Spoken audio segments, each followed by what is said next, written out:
Hello အားလုံးပဲမင်္ဂလာပါဒီဗီဒီယိုလေးမှာတော့ mobile phone နဲ့ပဲကိုယ့်ရဲ့ YouTube channel မှာဗီဒီယိုတင်တဲ့အခါကြည့်ရှုသူများအောင်စနစ်တကျနီးလန်းမှန်မှန်နဲ့ဘယ်လိုတင်ရမလဲဆိုတာကိုကျွန်တော်ပြောပြပေးပါမယ်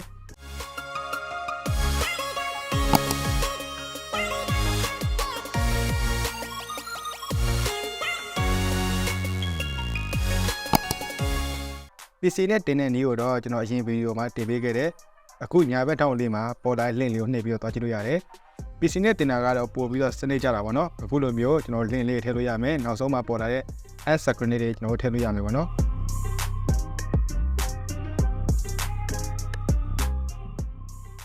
Mobile phone နဲ့ video တင်ဖို့အတွက်ကအခုကြည့်နေတဲ့ YouTube အပြင် YouTube Studio ဆိုတဲ့ application တွေလိုပါမယ် Play Store မှာ YouTube Studio ဆိုတဲ့ application တွေကိုတွားထောင်းပါပြီးရင်တော့ကို YouTube channel ဖွင့်ထားတဲ့ Gmail နဲ့ပဲ login ဝင်ပေးလိုက်အောင်ပါပဲအခုပြထားတဲ့ Fantasy Wizard ဆိုတဲ့ channel လေးကတော့ကျွန်တော်ရဲ့ channel အသစ်လေးတစ်ခုဖြစ်ပါတယ် AI အကြောင်းလေး game လေးအကြောင်းလေးကိုတင်ဆက်ပေးနေတဲ့ channel လေးပါဒီ channel လေးကို subscribe လုပ်ရသေးရင်လည်း subscribe လုပ်ခဲ့ပေးဖို့တောင်းဆိုပါတယ်ဒီ Fantasy Wizard channel လေးကကျွန်တော်တခြားလေးလည်းမရမ်းသေးတာကြောင့် monetization တော့မအောင်သေးပါဘူးကျွန်တော်လိုပဲ monetization မအောင်သေးတဲ့ channel တွေအတွက်ဘယ်လိုမျိုး video တင်ရမလဲဆိုတာကိုအဓိကရည်ရွယ်ပြီးလုပ်လိုက်တဲ့ video လေးဖြစ်ပါတယ် Okay အဲ့တော့ကျွန်တော်တို့ video လေးစတင်ကြည့်မယ် video တင်ဖို့အတွက်အပေါ်ကကျွန်တော်အပေါင်းပုံလေးကိုနှိပ်လိုက်ပ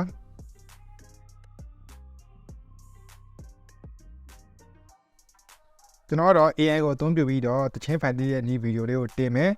အခုဒီမှာပေါ်နေတဲ့ပုံကကျွန်တော် video ထဲမှာတခါတည်းလှုပ်ထားပြီးသားပုံမို့လို့ဒီမှာလာပေါ်နေရမှာနော်ကိုက10 minute တက်ထည့်ခြင်းနဲ့ဆိုရင်ဒီအပေါ်တော့ခဲတံပုံလေးကိုနှိပ်ပြီးတော့ကျွန်တော်တို့ဓာတ်ပုံလေးတွေက10 minute ကိုရေးလိုက်ပြရတယ်ဒီမှာကျွန်တော်10 minute ကျွန်တော်ထည့်လိုက်မယ်10 minute ဆိုတာကကျွန်တော်တို့ဗီဒီယိုဝင်မကြည့်ခင်အပြင်မှာမြင်နေရတဲ့ပုံလေးတွေကိုပြောတာဖြစ်ပါတယ်ဗီဒီယိုကာဗာလို့လည်းအလွယ်ခေါ်လို့ရပါတယ်ကိုယ့်ရဲ့ဗီဒီယိုကဘာအကြောင်းပါလဲဆိုတာကိုမြင်တာအောင်ဖန်တီးထားတဲ့ပုံတစ်ပုံပဲဖြစ်ပါတယ်အဲ့ဒီ10 minute ပုံကိုဗီဒီယိုမတင်ရင်ကိုကျွမ်းကျင်ရာ Photoshop နဲ့ဖြစ်ဖြစ် Picture နဲ့ပဲဖြစ်ဖြစ် Canva ကိုသုံးပြီးတော့ပဲဖြစ်ဖြစ်အရင်ကြိုဆွဲထားတင်ပါတယ်10 minute တင်ဖို့ဆိုရင်ဖုန်းနံပါတ်နဲ့ verify ရင်လုပ်ထားဖို့လိုပါတယ် verify လုပ်ထားမှသာ10 minute တင်လို့ရပါပါတင်လို့မရသေးတဲ့လူတွေက upload 10 minute နေရာမှာ nice mode ဆိုပြီးတော့ပေါ်နေသေးတယ်အဲ့ဒါကိုနှိပ်ပြီးတော့ဖုန်းနံပါတ်တစ်ခုထည့်ပြီးတော့ verify လုပ်ရပါပဲခုနောက်ပိုင်းကတော့မြန်မာဖုန်းနံပါတ်နဲ့မရဘူးလို့ပြောကြတယ်ကျွန်တော်ကတော့မြန်မာဖုန်းနံပါတ်နဲ့ပဲကျွန်တော်လုပ်ထားတာပါ operator ကတ်တွေပြောင်းပြီးတော့စမ်းကြည့်ပါမရရင်တော့ဒီဘက်နေတဲ့တငယ်ချင်းတွေရဲ့ဖုန်းကိုယူပြီးတော့အကူကြီးတောင်းတာဖြစ်ဖြစ်ဝန်ဆောင်မှုပေးနေတဲ့သူတွေကြီးကို service အပ်တာပဲဖြစ်ဖြစ်ဒီနည်းနဲ့ဖြည့်ရှင်းလို့ရပါတယ်10 minute ထည့်ပြီးပြီဆိုရင်တော့ကျွန်တော်ဒီမှာတိုက်တယ်ရေးရမယ်ပေါ့နော်တိုက်တယ်ကိုကျွန်တော်တို့ကမြန်မာလိုလည်းရေးလို့ရတယ်အင်္ဂလိပ်လိုလည်းရေးလို့ရတယ်တိုက်တယ်ရေးပြီးပြီဆိုရင်တော့ကျွန်တော်ဒီအောက်မှာ add description ဆိုတာရှိတယ် description မှာကျွန်တော်တို့ကဒီ video နဲ့သက်ဆိုင်တဲ့အကြောင်းအရာတွေကျွန်တော်တို့ရေးလို့ရတယ်ပြီးရင်တော့ကျွန်တော်တို့ဒီ video မှာအသုံးပြုထားတဲ့သချင်းတွေကို credit ပေးခြင်းနဲ့ဆိုရင်ဒီ description ထဲမှာကျွန်တော်တို့ credit ပေးလို့ရတယ်ကျွန်တော် channel က video တွေကိုဖွင့်ကြည့်ပြီးတဲ့ကျွန်တော်နေတိုင်းရေးလို့ရပါတယ်ကျွန်တော်ဆိုရင်မှာ social media link တွေပဲကျွန်တော်ထည့်ထားရပါတော့ description ကကျွန်တော်တို့စလုံးရေး9000အထိကျွန်တော်ရေးလို့ရတာဖြစ်တဲ့အတွက်ကိုယ့်ရဲ့ social media account တွေထည့်လို့ရမယ်ပြီးရင်ကျွန်တော် hashtag တွေထည့်လို့ရမယ်ပေါ့နော်ကျွန်တော်တော့နမူနာပြတာဖြစ်တဲ့အတွက်ကျွန်တော်နည်းနည်းလေးပဲကျွန်တော်ရေးလိုက်မယ် Okay အဲ့တော့ description မှာကိုရေးချင်တဲ့အကြောင်းအရာတွေရေးပြီးပြီဆိုရင်ကျွန်တော်ပြန်ထွက်လိုက်မယ်ပြီးရင်တော့ကျွန်တော် visibility မှာကျွန်တော် private ပဲကျွန်တော်ထားအောင်မယ် public မပြောင်းသေးဘူးနောက်တစ်ခုကကျတော့ကျွန်တော် audience မှာကျတော့ကျွန်တော်တို့ click အတွက်မဟုတ်ဘူးဆိုရင်ကျွန်တော်တို့က no တဲ့ထားမယ်အခုဒီ video ဆိုရင်ကျွန်တော် click အတွက်မဟုတ်ဘူးဥပမာကျွန်တော်ပုံမြင် channel တို့ပါလို့ဆိုရင်တော့ကျွန်တော်ဒီနေရာမှာကျွန်တော် yes ရွေးပေးလိုက်ပါနော်ကျွန်တော်တော့ click အတွက်မဟုတ်တဲ့အတွက် no ပဲထားမယ်ပြီးရင်တော့ add to playlist မှာကျတော့ကျွန်တော်တို့ရဲ့ဒီ video ကိုကျွန်တော် playlist တွေစီထားမယ်ကျွန်တော်ရဲ့ channel မှာဆိုရင်လည်းကျွန်တော် playlist တွေခွဲထားတယ်ကျွန်တော် channel မှာဆိုရင်လည်းဒီမှာ playlist တွေကျွန်တော်ခွဲပေးထားတယ်ဒီမှာဆိုရင် YouTube ကနေငွေရှာကြမယ်ဆိုတဲ့ playlist တွေရှိမယ်ဒီမှာဆိုရင် CapCut PC editing tutorial ဒီမှာဆိုရင် video editing tutorial အဲ့ကောင်နှိပ်လိုက်မယ်ဆိုရင်ဘက်မှာကျွန်တော် video editing လုပ်လို့ရတဲ့ tutorial လေးတွေကိုကျွန်တော်စုထားပေးပါတယ်အဲ့လိုမျိုး playlist တွေစုထားတာပြောတာပါကျွန်တော်ဒီ video က AI အကြောင်းအရာဖြစ်တဲ့အတွက်ကျွန်တော် add to playlist ကိုနှိပ်ပြီးတော့ AI video ကိုကျွန်တော်ထည့်လိုက်မယ်ပြီးနောက်တစ်ခုကကျွန်တော် short revision ကျွန်တော်ရဲ့ဒီ video ကို short အနေနဲ့တခြားလူကိုအသုံးပြုခွင့်ပေးမှလားမပေးဘူးလားဆိုတာကိုမေးတာကျွန်တော်ကအသုံးပြုခွင့်ပေးမယ်ဆိုရင် allow ကိုကျွန်တော်နှိပ်ပေးလိုက်ကျွန်တော်ကလုံးဝအသုံးပြုခွင့်မပေးဘူးဆိုရင်တော့ဓာတ်ကူလောင်းကိုနှိပ်ပေးလိုက်ပါနော်ကျွန်တော်တော့အသုံးပြုခွင့်ပေးထားတယ်ပြီးကျွန်တော်ကမှ comment ဖွင့်မှာလား comment ပိတ်မှာလားကျွန်တော်ဆို comment ပိတ်ထားတယ် comment ဖွင့်စေချင်တယ်ဆိုရင် on ပေးလိုက်ပါနော်ကဲပြီးရင်တော့ကျွန်တော်တို့ upload ကိုနှိပ်လိုက်ပါဒါဆိုရင်တော့ကျွန်တော်တို့က video တင်ပွားကြီးဒါပေမဲ့ကျွန်တော်တို့ကခုန private အနေနဲ့ပဲတင်ထားတာကျွန်တော်နည်းနည်းထပ်ပြင်စရာရှိသေးတယ်အဲ့ဒီအတွက်ကျွန်တော်တို့ဒီမှာကိုယ့်ရဲ့ video လေးကိုထောက်လိုက် ထောက်လိုက်ပြီးရင်ကျွန်တော်တို့ကဒီအပေါ်ကခဲတဲ့မို့လို့ကျွန်တော်နှိပ်မယ်ဒီနေ့မှာကျွန်တော်နည်းနည်းလေးထပ်ပြင်အောင်မယ်ပေါ့နော်အောက်ဆုံးက more option ဆိုတာလေးကိုတွားလိုက်မယ်ဒီနေ့မှာကျွန်တော်တို့ tab တွေထည့်ရမယ် tab တွေဆိုတာကဘယ်လိုလုပ်လို့လဲဆိုတော့အခုကျွန်တော်ဒီမှာရေးထားတဲ့ဒီ keyword တစ်ခုခုကိုရှာတဲ့လူက YouTube ရဲ့ search bar မှာရှာလိုက်ရဲဆိုရင်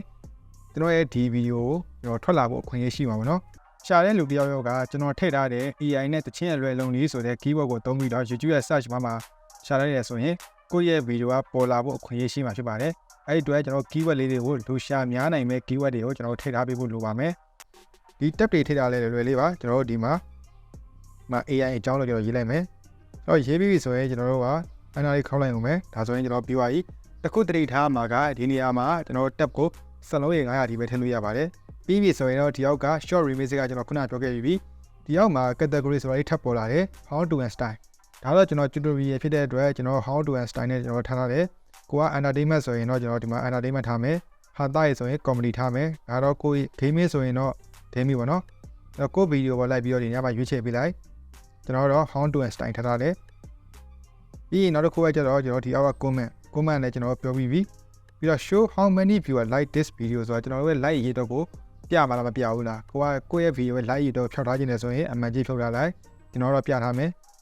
အမှန်ကြီးပြီးရင်ဒီအောက်က license အကြောင်း license ကကျတော့ကျွန်တော် standard YouTube license နဲ့ကျွန်တော်တင်ထားတယ်အဲ့လို standard YouTube license နဲ့တင်ထားခြင်းဖြင့်ကျွန်တော်ရဲ့ video ကိုအခုတင်ထားတဲ့ video ပေါ့နော် down ပြီးတော့တခြားလူကသူ့ရဲ့ channel မှာပြတ်တဲ့ဆိုရင် copyright မိမှာဖြစ်ပါတယ်ကိုကပေးသုံးခြင်းနဲ့ဆိုရင်တော့ကျွန်တော်တို့ကဒီ creative commons ဆိုတာရွေးပေးလိုက်ပါတော့အဲ့လိုဆိုရင်တခြားလူကပြန် down ပြီးတော့ချူသုံးလို့ရတယ်ဘာမှမဖြစ်ဘူး okay ကျွန်တော်က copyright မိစေခြင်းတဲ့အတွက် standard YouTube license နဲ့ကျွန်တော်တင်မယ်ပြီးရင်အောက်ဆုံးက allow embedding ကြတော့ကျွန်တော်တို့ရဲ့ video ကိုတခြား site တွေမှာပြန်လဲပြခွင့်ပြမှာလားမပြဘူးလားပေါ့ဥပမာကျွန်တော်ကဒီ video ကို link ကိုယူပြီးတော့ကျွန်တော် Telegram မှာသွား share တယ်ဆိုရင်Telegram နဲ့ထားရိုက်ကြည့်လို့ရအောင်ကျွန်တော်တို့ကဒါအမှန်ကြီးလုပ်ပေးထားအောင်နော်တကယ်လို့ကိုကဒါကိုအမှန်ကြီးဖြုတ်ထားတယ်ဆိုရင်ကျွန်တော်က Telegram မှာကျွန်တော် link သွား share တယ်ဆိုရင်လည်းအဲ့ link ကိုနှိပ်ပြီးတော့ YouTube ကိုလာကြည့်မှာပဲကျွန်တော်ကြည့်လို့ရမှာပေါ့နော်အဲ့ Telegram မှာထားရိုက်ကြည့်လို့မရဘူးအဲ့လိုသဘောမျိုးပဲ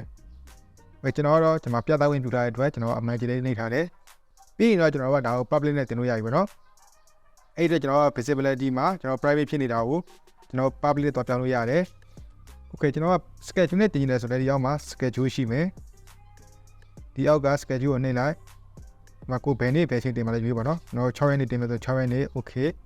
ဘယ်ချိန်တင်မှာလဲ3နာရီမနက်ဖြစ်နေတယ်ညနေပိုင်း3နာရီဆိုရင်ပြန်ရွေးပေးလိုက်ပါနော်ပြီးကျွန်တော် okay ပြီးကျွန်တော်ပြန်ထွက်လိုက်ပြီး save လိုက်ရင်ကျွန်တော်ကဒီမှာပြထားတယ် February 2024 3နာရီမှာတင်မှာကျွန်တော် save လိုက်အောင်မယ်ကိုကချက်ချင်းတင်နေဆိုရင်ကျွန်တော်ကမှာ publish ကိုရွေးပေးလိုက်ပြီးတော့ကျွန်တော်က save နေလိုက်အောင်ပါပဲOkay အဆင်ပြေမလို့ညီမလေးပါတယ်ဒီဗီဒီယိုလေးကကိုယ့်အတွက်အကျိုးဆောင်မှုရှိရဆိုရင်ကျွန်တော်ရဲ့ဗီဒီယိုလေးကိုလည်း like လေးနဲ့ထည့်ပေးဖို့မမေ့ပါနဲ့